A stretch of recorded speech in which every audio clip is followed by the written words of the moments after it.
Halo, selamat siang pemirsa Daya TV di rumah. Apa kabar nih Anda hari ini? Semoga semuanya sedang dalam keadaan yang sehat dan juga baik ya. Bagi Anda para warga Jakarta, ayo sudah menggunakan hak pilihnya belum? Saya sudah nih ya. Bagi Anda mungkin yang masih di rumah nih, belum menggunakan hak pilihnya, bisa segera pergi ke TPS terdekat. Kita pilih ya pemimpin Jakarta untuk 5 tahun ke depan. Nah, hari ini senang sekali setelah tadi saya sudah pergi ke TPS, saya bisa hadir di sini untuk menemani Anda selama 60 menit ke depan dalam program kesayangan kita, program Dunia Sehat.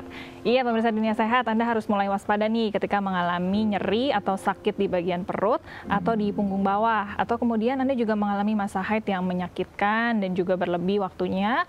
Ditambah lagi Anda juga kerap mengalami konstipasi dan sering buang air kecil karena tadi gejala-gejala yang saya sebutkan tersebut merupakan gejala dari yang namanya miom.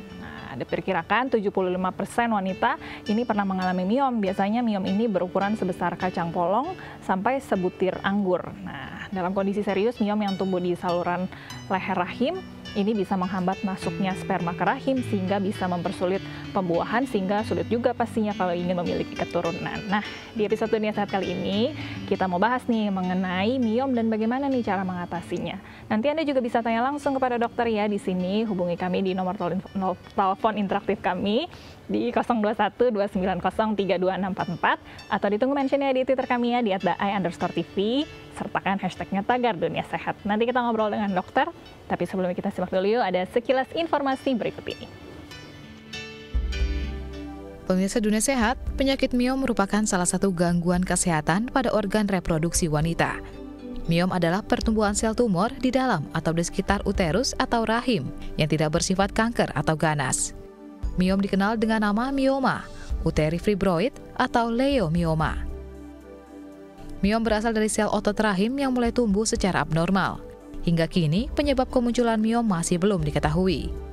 Kemunculan kondisi ini dikaitkan dengan hormon estrogen atau hormon reproduksi yang dihasilkan oleh ovarium. Faktor yang bisa meningkatkan resiko munculnya miom adalah wanita dengan berat badan berlebih, faktor keturunan, dan banyak mengkonsumsi alkohol. Komplikasi yang terjadi tergantung kepada gejala, letak dan ukuran miom yang ada pada tubuh, dan komplikasi yang mungkin terjadi adalah anemia defisiensi besi, kemandulan, gangguan yang terjadi pada kehamilan. Iya, pemirsa tadi sudah sedikit ya sekilas informasinya. Hari ini kita mau bahas mengenai miom dan bagaimana cara mengatasinya. Bagi Anda mungkin nanti yang ingin tanya langsung, mungkin Anda sendiri yang pernah mengalaminya atau mungkin ingin menanyakan tentang kerabat Anda bisa hubungi kami ya di 021 290 32644 atau bisa mention di Twitter kami, bisa langsung lihat di layar kaca Anda ya. Kita langsung kenalan dengan dokter ya. Sudah hadir bersama dengan saya di sini Dr. Handoko Chandra, SPOG, spesialis kebidanan dan kandungan dari Omni Hospital Alam Sutra. Halo, selamat siang dokter. Selamat siang. Terima kasih sudah hadir ya di Dunia Sehat. Sudah nyoblos dokter? Sudah. Sudah, dokter juga sudah menggunakan hak pilih ya. Jadi Anda yang masih di rumah segera pergi ke TPS. Kita ngobrol-ngobrol hari ini mengenai kesehatan ya dok ya, mengenai masalah miom nih. Boleh dijelaskan miom ini sebenarnya apa sih sebenarnya dokter? Iya, miom itu adalah pertumbuhan jinak dari sel otot yang ada di dalam rahim. Nama lain yang sering kita gunakan adalah uterine fibroid.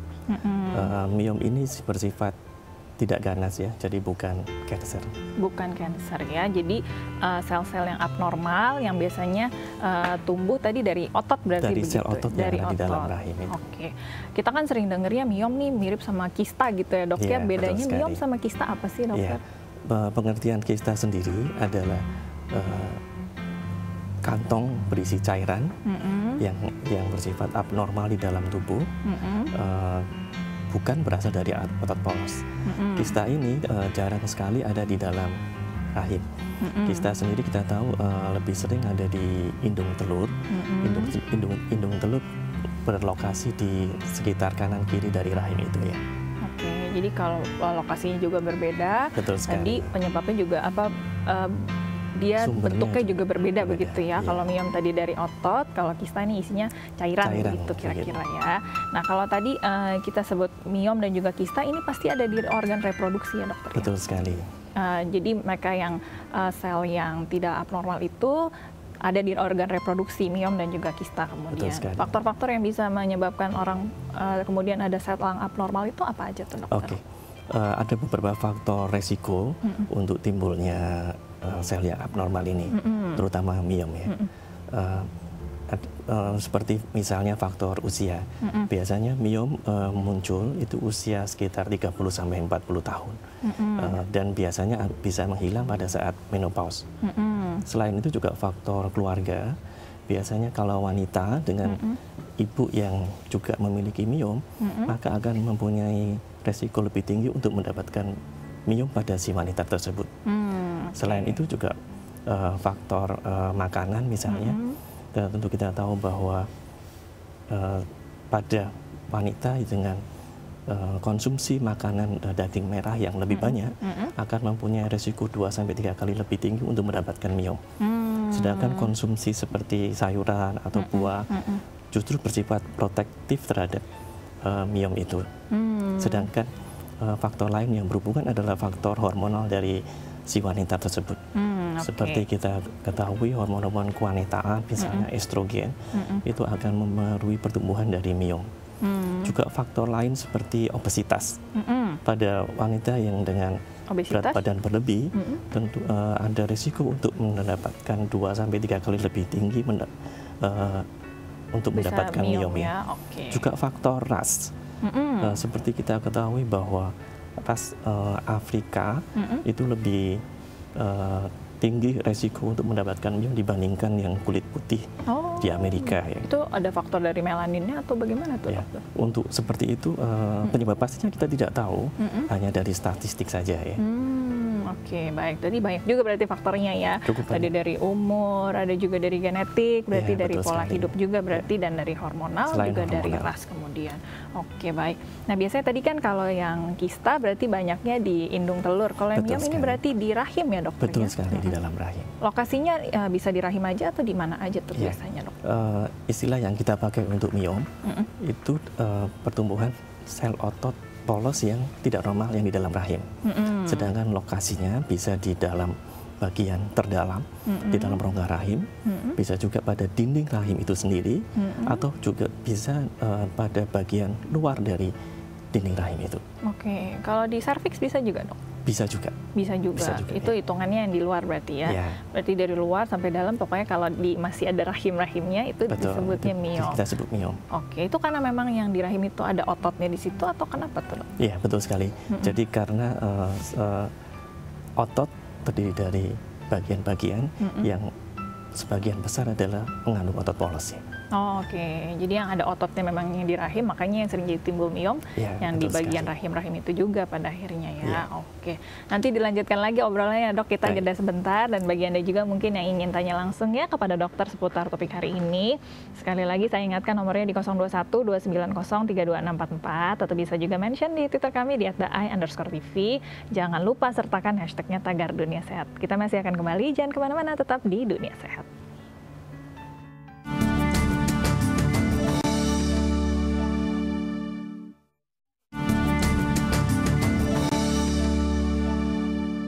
Anda kembali lagi di Dunia Sehat. Kita masih membahas mengenai miom dan bagaimana cara mengatasinya. Bagi Anda yang ingin tanya langsung kepada dokter, saya ingatkan lagi nomornya ya di 021-290-32644, atau ditunggu mention ya di Twitter kami, bisa langsung lihat di layar kaca Anda ya. Kita lanjut lagi ya ngobrol dengan Dr. Handoyo Chandra SPOG, spesialis kebidanan dan kandungan dari Omni Hospital Alam Sutra. Baik, dokter. Tadi kita sudah dijelaskan mengenai miom dan juga kista berarti ya. Ini kan kalau miom tadi lokasinya berarti di sekitar rahim kemudian. Kalau Betul. kista bisa juga di rahim juga atau cuman yang di indung telur aja berarti itu? Oke. Ada beberapa kista normal yang ada di dalam rahim, itu kita namakan Nabatean cyst. Bisa, tapi sangat jarang akan timbul suatu kelainan atau sesuatu yang arahnya ke kekanasan ya. Okay. Sedangkan sebagian besar kista yang kita temukan adalah di indung telur. Di indung telur, Ya. Oke. Berarti tadi kata kuncinya bedanya miom sama kista juga soal keganasannya tadi ya. Kalau Betul. miom tadi dokter bilang 99% tidak ganas berarti ya. Betul sekali. Kalau yang kista bisa ganas. Kita bilang ganas atau tidak ganas tuh dilihatnya bagaimana sih, dokter? Oke, sesuatu yang ganas itu di dalam tubuh pertumbuhannya tidak bisa kita kontrol. pertumbuhannya akan cepat dan bisa menyebar ke tempat organ yang lain. Itu yang kita sebutkan. Itu yang disebutkan. Nah, si miom ini keberadaannya berarti tidak mempengaruhi organ reproduksinya sendiri atau bagaimana tuh, dokter? Kita bedakan miom itu ada 3 macam dari lokasinya. Ada yang namanya submucosal miom, itu di dalam rongga, di bagian terdalam dari rahim. Kemudian ada juga yang namanya intramural miom, itu lokasinya di dinding rahim. Sedangkan bagian yang terluar rahim juga bisa ada penempelan sel otot polos yang tidak normal ini, yang kita namakan subserosal miom. Masing-masing ada efek yang bisa ditimbulkan, begitu ya. Efek-efek yang ditimbulkan kemudian apa aja nih, dokter? Kalau yang tadi di dalam seperti apa, kalau yang di rahim seperti apa, kalau yang di luar seperti apa? Sebagian besar miom yang ada di dalam rahim wanita itu tanpa gejala. Tapi sebagian kecil itu juga bisa timbul gejala. Contohnya misalnya nyeri. Nyeri biasanya yang kita dapat adalah yang tipe yang submucosal miom, ya. Karena rahim berusaha berkontraksi untuk mengeluarkan miom itu sendiri. Selain itu gangguan haid. Kadang terjadi timbul haid yang tidak normal, terutama perdarahan haid yang lebih banyak dibandingkan biasa, atau ada perdarahan yang terjadi di antara haid dengan haid berikutnya. Jadi di antara haid ada pendarahan kemudian begitu ya. Termasuk beberapa gejala lain seperti infertilitas atau kemandulan, itu biasanya diakibatkan oleh tipe yang submucosal miom. Yang di luar berarti ya? Yang paling dalam. Yang paling dalam justru. Sedangkan yang intramural atau subserosal jarang menyebabkan kemandulan. Jadi memang gejala-gejala dan efeknya itu juga ditimbulkan karena memang keberadaannya itu bukannya merusak sel-sel, tapi tadi bikin jadi nyeri, bikin jadi pendarahan, dan jadi infertilitas kemudian. Betul sekali. Begitu ya. Nah, tadi kalau miom ada hubungannya juga, salah satu faktornya dari hormonal ya, dokter. Betul sekali. Ini hormonnya yang seperti apa nih? Berlebihan estrogennya atau tidak seimbang atau seperti apa, dokter? Iya. Sampai saat ini yang kita tahu ada hormon-hormon kewanitaan tertentu yang mempengaruhi pertumbuhan miomnya sendiri, terutama hormon estrogen. Contoh yang bisa kita dapat pada saat hamil misalnya. Pada saat hamil otomatis hormon-hormon estrogen ini akan meningkat dan mempunyai resiko pertumbuhan miom akan lebih cepat dibandingkan yang tidak hamil. Karena memang saat hamil hormon estrogen sedang meningkat kemudian. Betul sekali. Selain kalau kita hamil, apalagi sih, dokter, yang bisa menyebabkan hormon kita tidak seimbang? Ya, sebetulnya banyak. Ya, kadang dari faktor makanan misalnya, atau sesuatu yang mengandung hormon estrogen seperti fitoestrogen, itu bisa menyebabkan ketidakseimbangan hormon kita. Kalau kita stres bisa jadi tidak seimbang juga nggak hormon? Betul sekali. Salah satunya seperti itu. Juga yang mempengaruhi misalnya obesitas ya. Otomatis dengan obesitas hormon-hormon kita akan terganggu dan bisa menimbulkan pertumbuhan yang lebih cepat dari miom itu sendiri. Saat ini kasusnya di Indonesia seperti apa nih, dokter? Banyak nggak sih perempuan dengan miom kemudian? Iya, sampai saat ini belum ada data pasti berapa jumlah wanita yang mempunyai miom di Indonesia. Tapi diperkirakan dengan konsumsi kita yang lebih banyak daging merah dibandingkan sayur atau buah, kemungkinan bisa meningkat jumlahnya. Jumlahnya bisa semakin meningkat karena tadi obesitas juga mempengaruhi, stres juga semakin meningkat, pastinya mendukung pertumbuhan si miom pada wanita pada akhirnya ya. Kalau di usia tadi berarti paling banyak di usia produktif yang hormonalnya masih naik turun ya, dok ya. Kemudian baik, dokter. Ini kalau tadi disebutkan si miom ini kan di sekitaran rahim, ini bisa di satu lokasi atau di beberapa tempat bisa timbul tuh, dok? Iya, miom ini ada yang satu tempat saja, tapi lebih sering biasanya ada beberapa tempat, termasuk ukurannya bervariasi, ada yang paling kecil sampai yang besar. Bahkan ada beberapa wanita miomnya ukurannya sangat besar, bisa ukuran rahim bisa sampai di atas dari pusar kita. Ya. Jadi tinggi sekali ya, besar sekali kemudian. yang dokter pernah dengar paling besar ukurannya berapa besar sih dokter? Ya, kira-kira seperti orang hamil. Oh, jadi seperti orang hamil miomnya? Seperti orang hamil. Waduh, itu bukannya tidak bergejala lagi, pasti dia sudah sadar ya, tapi betul, ya kemudian. Biasanya seperti itu. Oke, baik, nanti ngobrol lagi ya dokter ya mengenai miom ini, tapi kita jeda dulu lagi. Dan bagi Anda yang masih ingin tanya kepada dokter, masih bisa ya hubungi kami di 0212903244 atau ditunggu mentionnya di Twitter kami di @daai_tv, lalu sertakan hashtag Tagar Dunia Sehat. Kita jeda dulu sebentar ya, tapi sebelumnya kita simak dulu ada info sehat, makanan yang dilarang bagi penderita miom. Ini dia. Pemirsa Dunia Sehat, bagi Anda yang saat ini tengah mengalami penyakit miom, maka Anda wajib mengetahui makanan apa saja yang tidak boleh dikonsumsi untuk mencegah perkembangan miom bertambah buruk. Dan berikut ini diantaranya. Konsumsi buah-buahan tertentu. Pada dasarnya, buah-buahan sangatlah baik untuk kesehatan. Namun bagi penderita miom, ada beberapa buah yang wajib Anda hindari seperti durian, nangka, lengkeng, nanas, duku, juga anggur. Karena beberapa buah tersebut apabila sudah sangat matang mengandung alkohol yang dapat memicu perkembangan sel kanker. Dilarang konsumsi susu yang mengandung lemak. Mengkonsumsi produk susu yang mengandung lemak sangat tidak baik bagi Anda penderita miom. Hal tersebut dikarenakan makanan tersebut mengandung hormon yang tinggi, yang justru dapat menjadi sumber makanan bagi tumor. Contohnya adalah krim susu dan mentega. Makanan mengandung lemak jenuh. Makanan yang mengandung lemak jenuh tinggi sangat tidak baik dikonsumsi oleh penderita miom, karena lemak jenuh dapat meningkatkan tingkat estrogen yang akan memungkinkan mioma dapat tumbuh lebih besar. Makanan ini juga sangat sulit untuk dicerna pada hati, sehingga sulit bagi tubuh untuk mencegah dan juga membersihkan diri dari kelebihan hormon. Contoh makanan yang mengandung lemak jenuh adalah kuning telur, alpukat, dan kue kering. Makanan mengandung kafein tinggi. Makanan yang mengandung kafein tinggi tidak baik dikonsumsi oleh penderita miom, bukan tanpa alasan. Mengingat makanan yang mengandung kafein tinggi dapat menyebabkan tingkat tinggi biokimia di dalam tubuh yang dapat membentuk tumor. Hindari makanan asin. Batasi jumlah makanan yang asin di dalam diet Anda, karena makanan asin sulit diserap pada hati Anda. Hati adalah organ yang paling bertanggung jawab untuk mengeluarkan racun dan juga menyeimbangkan hormon.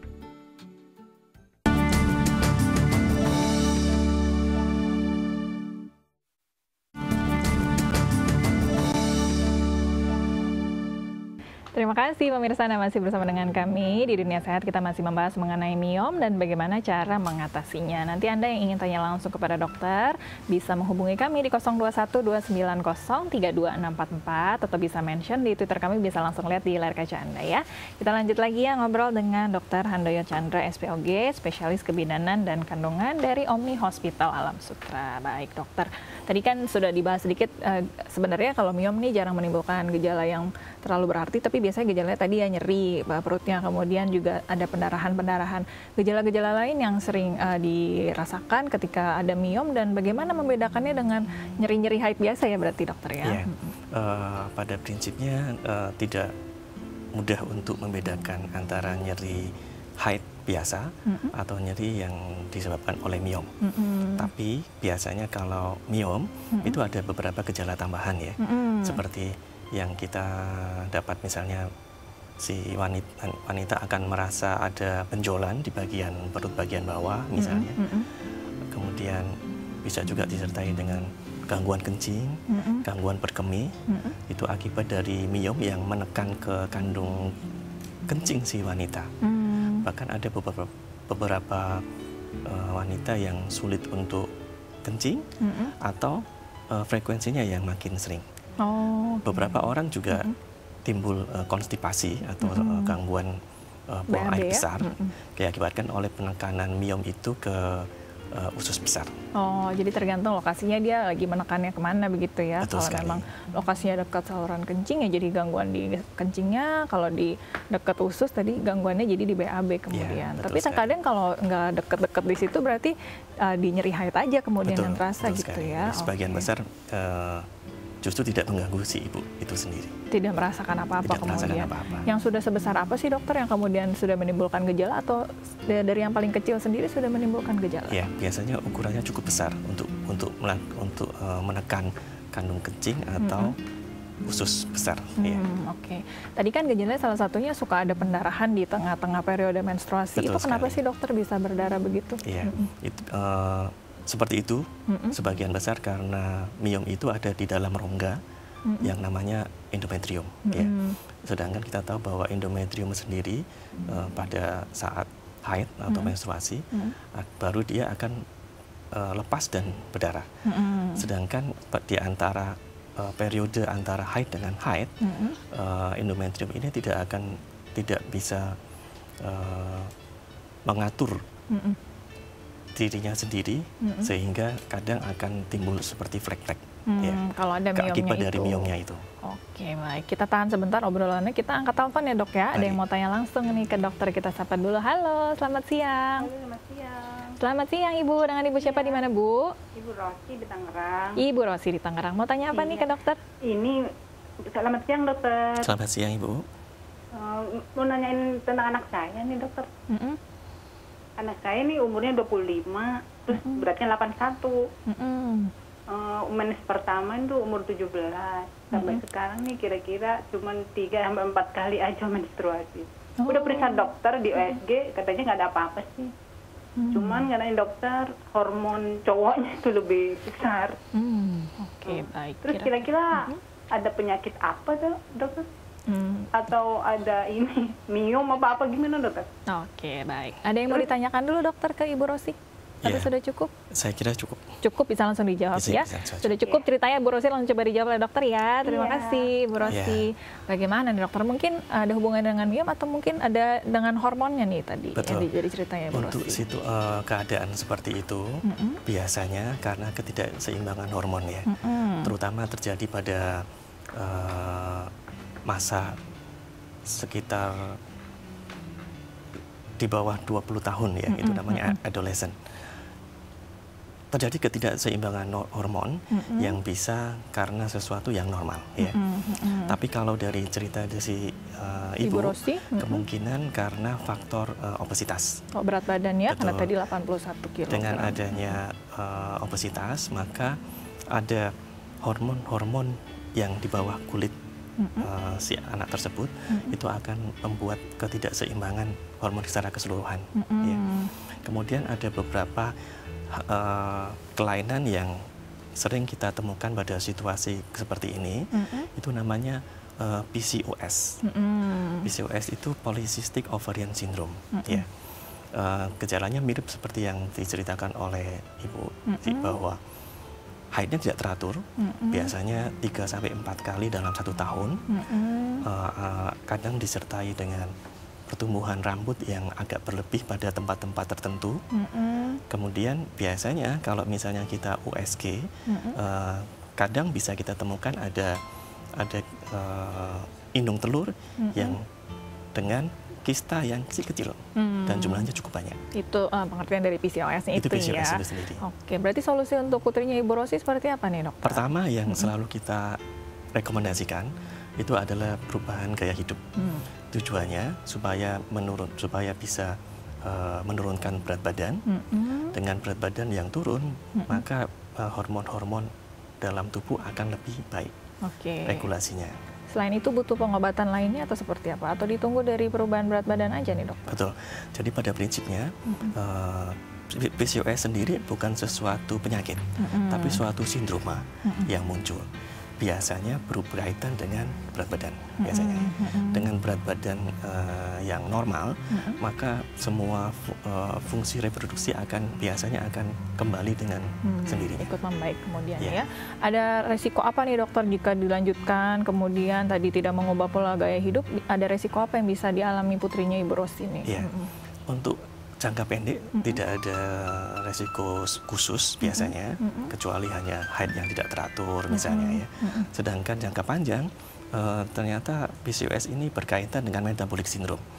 Jadi akan lebih mudah di masa depan untuk mendapat kencing manis, darah tinggi, atau kolesterol yang meningkat, atau penyakit jantung. Nanti untuk reproduksinya juga jadi sulit ya dok. Betul ya. sekali. Jadi kalau tadi haidnya juga jarang, reproduksinya juga nanti jadi susah. Baik. Betul masih umur 25 tahun ya putrinya Ibu Rosti, masih ada waktu nih ya. Jika ingin mengubah pola gaya hidup, semoga bisa segera menurunkan berat badan. Berarti ya dok ya, dengan gaya hidup yang sehat, nanti juga supaya bisa hidup dengan lebih baik pasti ke depannya ya. Semoga menjawab ya Ibu Rosti ya. Kita lanjutkan lagi obrolannya berarti dok ya. Tadi semoga menjawab untuk Ibu Rosti. Tadi kan gejalanya berarti tidak begitu bergejala ya dokter ya. Kalau yang ibu hamil sendiri ada gejala apa dokter kalau memang ada miom tuh? Oke. Miom bisa berefek negatif pada ibu hamil ya. Ada beberapa hal yang mungkin timbul. Contohnya resiko lebih tinggi untuk keguguran ya. Karena miom itu sendiri akan mengganggu pertumbuhan dari janin di dalam rahim. Karena tadi miomnya juga di daerah rahim ya. Betul sekali, begitu ya. Juga beberapa efek negatif yang timbul, bisa juga kelahiran prematur, bisa juga kelainan letak pada janin itu sendiri karena miomnya, misalnya letak sungsang atau letak melintang misalnya. Karena menghalangi ya. Karena menghalangi untuk janin itu untuk berputar di dalam rahim. Selain itu, lebih tinggi resiko untuk dilakukan persalinan yang sesar. Karena kelainan dari letak janin itu ya. Selain itu, setelah persalinan, biasanya resiko perdarahan akan lebih tinggi dibandingkan yang tidak ada miom. Oh, oke, baik. Berarti nanti kita bicara nih kalau yang ibu hamil dengan miom seperti apa nih, harus diambil miomnya atau sebelum hamil harus diangkat dulu miomnya baru hamil atau seperti apa ya. Tapi nanti jawabnya ya dok ya, kita harus jeda dulu sebentar, dan bagiannya yang masih ingin tanya masih bisa ya hubungi kami di 021-290-32644 atau ditunggu mentionnya di Twitter kami, bisa langsung lihat di layar kaca Anda ya. Kita jeda kembali, tapi sebelumnya kita simak dulu ada info sehat lagi, manfaat berolahraga bagi kesehatan wanita. Ini dia. Pemirsa Dunia Sehat, bagi beberapa wanita menurunkan berat badan adalah motivasi mereka untuk rutin berolahraga. Padahal ada banyak manfaat lainnya dari olahraga untuk kesehatan wanita. Dan berikut ini diantaranya. Mengurangi risiko demensia. Tetap aktif dengan rutin berolahraga dapat meningkatkan fungsi pikiran sehingga bisa mengurangi risiko demensia, di mana otak mengalami kemunduran. Aktivitas fisik telah diteliti dapat meningkatkan fungsi kognitif pada orang tua yang sehat dan mengurangi resiko penurunan kognitif dini. Bantu redakan stres. Ketika berolahraga, neurotransmitter dan endorfin yang menjadi hormon penangkal stres akan dilepaskan. Selain itu, suhu tubuh yang meningkat membantu menenangkan saraf. Menambah energi. Anda dapat melakukan olahraga minimal 30 menit setiap hari. Dengan olahraga yang teratur, membuat tubuh kita melepaskan endorfin atau senyawa kimia yang dihasilkan di otak sehingga membuat rileks ke dalam darah sehingga akan memberikan tenaga pada tubuh Anda. Melawan penyakit osteoporosis.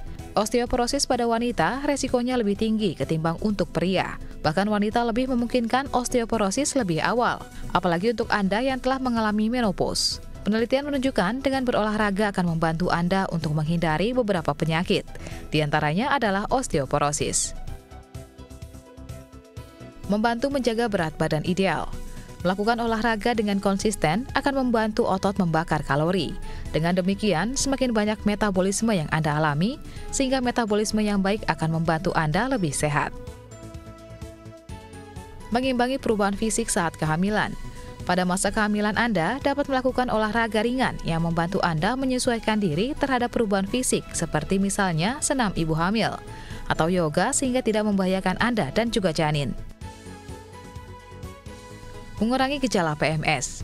Anda dapat mengurangi gejala-gejala PMS dengan melakukan olahraga sebelum menstruasi Anda datang setiap bulannya, sehingga Anda dapat mengurangi pegal-pegal, kehilangan semangat, mudah letih dan lesu, apalagi untuk Anda yang mengalami nyeri di bagian bawah perut.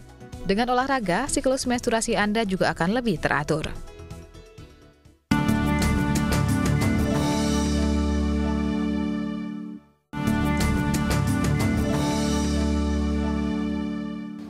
Anda kembali lagi di Dunia Sehat Pemirsa, kita masih membahas mengenai miom dan bagaimana cara mengatasinya. Kita lanjutkan lagi ya obrolan kita dengan Dr. Handojo Chandra, SPOG, spesialis kebidanan dan kandungan dari Omni Hospital Alam Sutera. Baik dokter, tadi melanjutkan pertanyaan sebelumnya ya. Berarti kalau tadi sedang hamil kemudian ada miom itu kan cukup mengganggu dan bisa ada risiko untuk bayinya. Berarti kita harus ambil dulu miomnya kemudian dilanjutkan kehamilan, atau yang lebih baik justru sebelum hamil dicek dulu ada miom, diambil dulu, atau seperti apa tuh dok? Pada prinsipnya kita tidak melakukan penanganan miom selama kehamilan karena bisa mengganggu janin ya, kehamilan itu sendiri. Jadi idealnya kalau memang perlu dilakukan tindakan biasanya sebelum hamil. Ya. Selama kehamilan ini sebisa mungkin kita hanya bisa memonitor kehamilannya itu, termasuk pertumbuhan janinnya. Kita juga tidak berikan obat-obat khusus selama kehamilan untuk mengatasi miomnya itu ya. Bahkan pada persalinan pun, misalnya dilakukan bedah sesar, kalau kita temukan miom, tidak direkomendasikan untuk kita angkat miomnya selama kehamilan. Gitu. Betul. Kenapa tuh dok? Karena akan timbul perdarahan yang cukup banyak yang susah untuk dikontrol selama kehamilan itu ya. Atau selama persalinan. Kenapa sih dokter kalau kita lagi bersalin gitu ya pendarahannya bisa lebih berlebihan gitu dibanding biasanya? Iya betul, karena miom itu sendiri akan mengganggu kontraksi dari rahim. Karena kalau memang usai melahirkan kan harus kontraksi supaya menutup kembali rahimnya. Sedangkan kalau diambil miomnya, mengganggu kontraksi yang bagus. Oke, nanti rahimnya malah nggak bisa rapat lagi begitu. Betul ya. Itu yang bisa terjadi. Kita tahan dulu obrolannya, kita angkat telepon lagi ya dok ya. Halo, selamat siang. Halo. Halo, selamat siang. Halo. Selamat siang Ibu. Dengan Ibu siapa di mana, Bu? Ibu Tika. Ibu Tika di mana? Di Sumatera Utara. Di Sumatera Utara. Ibu Tika boleh dikecilkan volume televisinya. Kita ngobrolnya lewat telepon saja ya Ibu ya. Iya Mbak, iya. Baik, silakan mau tanya apa nih ke dokter, Bu Tika? Begini ya dok. Saya bertanya, saya sudah 5 tahun rumah tangga, tapi saya belum ngomong apa ada apa di realisasi atau gimana? Sudah dapat kerja dok. Sudah 5 tahun berumah tangga tapi belum memiliki anak, begitu ya Ibu ya? Iya Mbak. Ada keluhan-keluhan lain mungkin? Keluhannya nggak ada sih Mbak. Oke, baik. Ada yang mau ditanyakan dulu dokter ke Ibu? Mungkin usianya Ibu? Usia saya 25 tahun Mbak. 25 atau 28 maaf?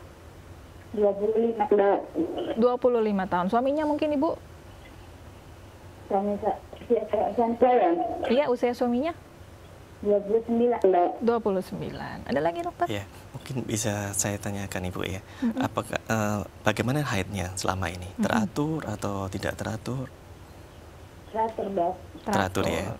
Kemudian selama ini pada saat hari pertama, hari kedua haid, apakah ada disertai dengan nyeri? Ada Dok. Ada nyeri haidnya juga ya. Iya, Dok. Ada keluhan keputihan yang berlebihan atau mengganggu? Kemudian sih ada Dok, ini nggak begitu banyak gitu Dok. Ya, tidak mengganggu ya. Ada lagi dokter? Selain itu, apakah pernah dilakukan pemeriksaan ke dokter misalnya? Pernah sih Dok, kata dokter terus saya sudah dapat pengajaran saya sebelum. Maaf, yang terakhir apa Ibu? Kurang jelas pemeriksaan dokternya? Saya pernah periksa ke dokter.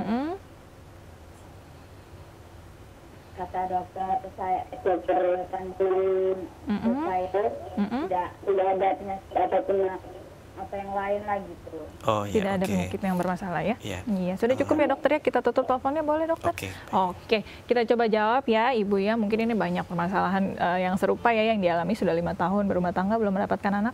Apa-apa saja sih dokter biasanya yang bisa kemudian menjadi alasannya kemudian ya dok ya? Untuk kasus seperti ini biasanya kita lakukan pemeriksaan tambahan ya. Pertama pemeriksaan untuk suami dan yang kedua pemeriksaan untuk si ibu. Untuk suami yang kita lakukan adalah pemeriksaan sperma. Karena kita ingin mengetahui apakah ada sesuatu ketidaknormalan yang menyebabkan gangguan pada reproduksi suami. Ya. Sedangkan untuk ibu kita lakukan pemeriksaan seperti pemeriksaan hormonal, juga pemeriksaan tuba dari saluran itu sendiri, apakah ada sesuatu yang membuntu atau tidak, ya? Atau ada pemeriksaan yang kita rutin adalah biasanya USG atau ultrasonografi untuk melihat kondisi rahimnya normal atau tidak. Selain itu untuk melihat bagaimana indung telur si ibu, apakah selama ovulasi atau selama masa subur itu ada pematangan dari sel telur yang baik. Ya. Ada banyak sekali sebenarnya faktor yang bisa menyebabkan sulit memiliki keturunan sebetulnya ya dok ya. Kita bahas fokus yang di miom lagi ya dokter ya. Berarti ya kalau kemudian faktornya adalah kemudian ada miom, itu pemeriksaannya seperti apa sih dokter biasanya? Yang rutin kita gunakan untuk pemeriksaan miom adalah USG atau ultrasonografi. Dari USG ini kita bisa melihat lokasi miom, kemudian jumlahnya, dan apakah dengan miom ini akan mengganggu kesuburan atau tidak, gitu ya. Biasanya yang mengganggu kesuburan berarti yang seperti apa tuh dok? Yang biasanya adalah tipe yang submucosal miom. Yang tadi yang bagian terdalam. Bagian terdalam itu ya. Kemudian USG itu bisa kita lakukan melalui dinding perut, yang namanya transabdominal, atau juga USG yang kita masukkan melalui jalan lahir, atau transvaginal.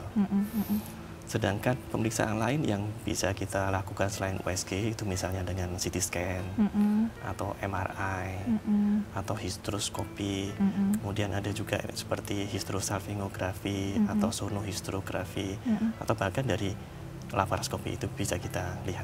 Oke, pemeriksaan miom seperti itu memang di USG dilihat secara langsung karena harus tahu lokasinya di mana kemudian ya dok ya. Nah, si miom ini biasanya kalau bisa membesar itu faktornya apa saja sih dokter? Ya. Sebagian besar miom ukurannya akan seperti itu aja, ya. Jarang sekali yang membesar. Tapi ada beberapa kasus yang membesar dengan cepat, kita tetap harus curiga kemungkinan kanker. Ya kan? Selain itu juga ada faktor hormonal yang bisa membuat miom lebih cepat untuk membesar. Ya. Berarti itu tadi estrogennya meningkat terus. Betul ya. Sekali. Dan dari tadi estrogen, dari pola gaya hidup juga kemudian ya kalau tadi termasuk obesitas, faktor makanan. Makanan tadi itu bikin si miomnya bisa jadi kemudian lebih besar lagi kemudian. Nah, kalau tadi pengobatannya sudah pemeriksaannya sudah dilihat memang ada miom, lokasinya sudah diketahui, pengobatannya seperti apa tuh dokter? Oke. Pada prinsipnya sebagian besar tidak perlu obat untuk miom, terutama untuk yang tanpa gejala. Tapi dengan gejala-gejala yang mengganggu, terutama mengganggu aktivitas, misalnya nyeri, itu bisa kita berikan simptomatis obat anti nyeri. Sedangkan haid, misalnya perdarahan yang lebih banyak dari biasanya, itu bisa kita berikan obat-obat untuk mengurangi jumlah perdarahan. Termasuk bisa kita berikan misalnya pil KB misalnya, bisa bentuk suntikan juga. Itu juga bisa untuk mengurangi perdarahan. Flek-flek itu tadi ya. Betul sekali ya. Kalau tadi sampai mengganggu reproduksi memiliki keturunan, mesti diambil atau seperti apa tuh berarti? Iya, betul sekali. Jadi pada prinsipnya perlu dievaluasi dulu apakah miomnya ini mengganggu kesuburan atau tidak. Kalau misal ternyata ada hubungan antara miom dengan kesuburan, contohnya untuk yang submucosal miom, direkomendasikan untuk diangkat. Dengan diangkatnya miom tersebut, maka angka kehamilan akan meningkat sekitar 50-60%. Oh, tinggi ya berarti ya. Cukup baik. Efeknya banyak berarti kalau diangkat ini. Nanti kita lanjutkan ya dok ya, tapi harus jeda lagi nih dokter ya. Kita harus jeda sebentar nih pemirsa, dan bagi Anda yang masih ingin tanya langsung kepada dokter, masih bisa ya hubungi kami di 021-290-32644 atau ditunggu mentionnya di Twitter, kami bisa langsung lihat di layar kaca Anda. Kita jeda kembali, tapi sebelumnya kita saksikan dulu ada tips kesehatan gejala miom yang mungkin terjadi. Ini dia. Tips kesehatan gejala miom yang mungkin terjadi. Masa menstruasi menyakitkan atau berlebih. Rasa sakit atau nyeri pada bagian perut atau punggung bawah. Rasa tidak nyaman bahkan sakit saat berhubungan seksual. Sering buang air kecil. Mengalami konstipasi. Keguguran, mengalami kemandulan atau bermasalah pada masa kehamilan.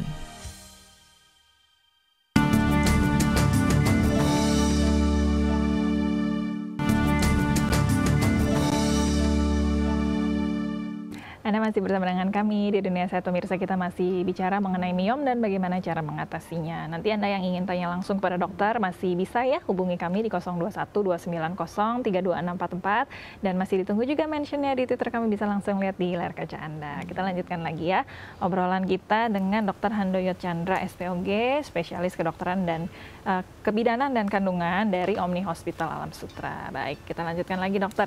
Tadi kalau memang kemudian harus dilakukan pembedahan terhadap miomnya, ini harus bius total, harus bisa lokal atau seperti apa tuh dokter? Ya, baik. Jadi pembedahan merupakan langkah terakhir dari penanganan miom. Biasanya kita berikan obat-obat dulu untuk mengatasi gejala yang timbul dari miom ini. Ya. Tapi kalau misalnya dengan obat-obat tidak berhasil, maka kita akan rekomendasikan untuk dilakukan pembedahan atau operasi. Ya. Operasi ini ada dua macam, operasi miomnya itu sendiri yang kita angkat, atau operasi dari rahim yang kita angkat. Ya. Rahimnya harus diangkat sekalian? Betul sekali, karena kalau dengan miom yang biasanya terlalu besar atau bermasalah dan menekan yang lain, terutama kalau misalnya usianya sudah mendekati menopause, misalnya 45 ke atas, biasanya kita kalau kita lakukan pengangkatan miomnya saja, kemudian masih gejalanya belum terselesaikan, akhirnya kita akan angkat rahimnya. Oke. Kemudian karena memang mungkin sudah usia juga, kemudian juga Betul tidak sekali. memiliki anak lagi, diangkat saja rahimnya itu sekaligus. salah satu faktor yang kita pertimbangkan untuk angkat rahim. Oke, baik. Kita tahan lagi, kita angkat telepon lagi ya dokter ya. Mari. Halo, selamat siang. Halo. Iya, halo. Halo, selamat siang Ibu. Dengan Ibu siapa di mana Bu? Dengan Ibu Anggra ini Di mana Ibu?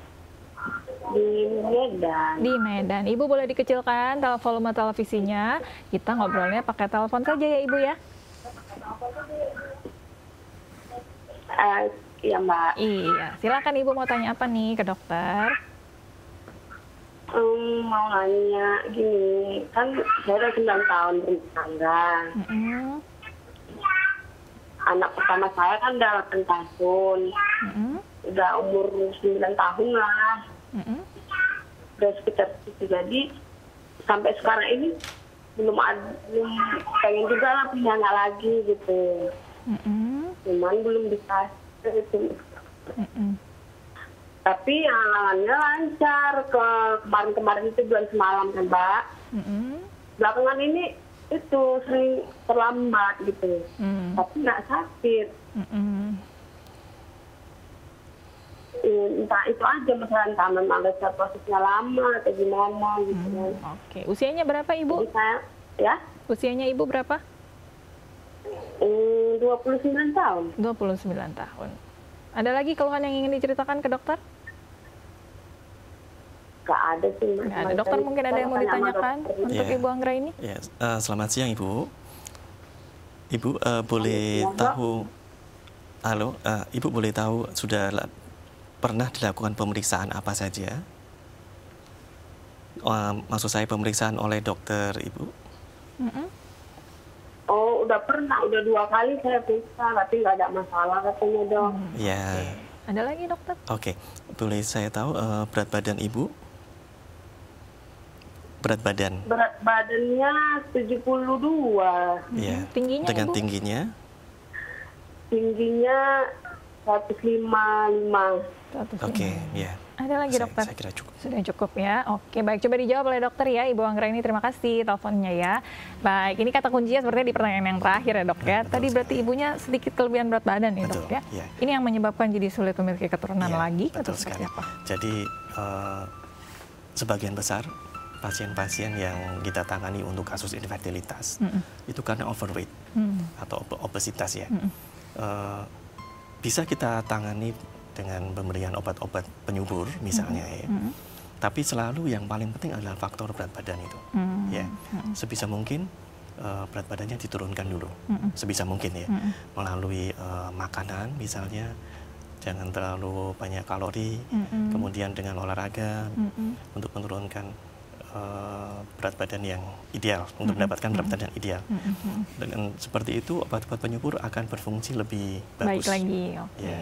Sebenarnya yang menyebabkan kalau berat badan berlebih jadi sulit punya anaknya itu kenapa sih dokter? Hormonnya yang jadi terganggu atau seperti apa dok? Jadi ada zat-zat yang di bawah kulit yang mengganggu ovulasi dari si ibu. Mengganggu ovulasinya justru ya. Jadi kalau berat badannya sudah baik, nanti dengan obat-obatan juga jadi bisa lebih bekerja dengan lebih baik lagi. Kemudian semoga menjawab ya Ibu Anggra ini ya. Berarti dinormalkan dulu nih berat badannya, semoga bisa menjadi ideal supaya bisa memiliki anak yang kedua ya Ibu ya. Semoga menjawab ya. Baik.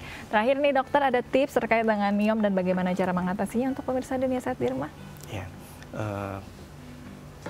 Pada prinsipnya untuk mencegah wanita mendapat MIOM, kita hindari faktor-faktor resiko, ya. Misalnya obesitas, kemudian jangan terlalu banyak makan, jangan makan daging merah yang berlebihan, lebih banyak makan sayur dan buah, misalnya, ya. Selain itu pola hidup sehat yang bisa harus kita lakukan. Ya. Oke, jadi kembali lagi ke pola hidup yang sehat berarti ya. Tadi gejalanya boleh diulang sedikit dokter yang harus kita waspadai ini? Ya, untuk gejala MIOM-nya yang harus kita waspadai adalah pertama nyeri, terutama pada saat haid, kemudian disertai ada benjolan pada perut bagian bawah, kemudian gangguan berkemih atau gangguan pada buang air besar. Ya. Pokoknya pasti ada gangguan-gangguan atau mungkin justru tadi tidak bergejala ya. Betul, tapi ada efek-efek yang bisa ditimbulkan apalagi kalau tadi sedang mengandung kemudian mengalami MIOM tadi banyak sekali tuh ya kerugiannya ya, bisa jadi prematur anaknya, tidak bisa melahirkan secara normal dan lain sebagainya. Jadi memang seharusnya dihindari dari awal ya, jangan sampai kita punya MIOM. Oke, terima kasih dokter ya sudah hadir, sudah memberikan informasi yang baik nih bagi pemirsa.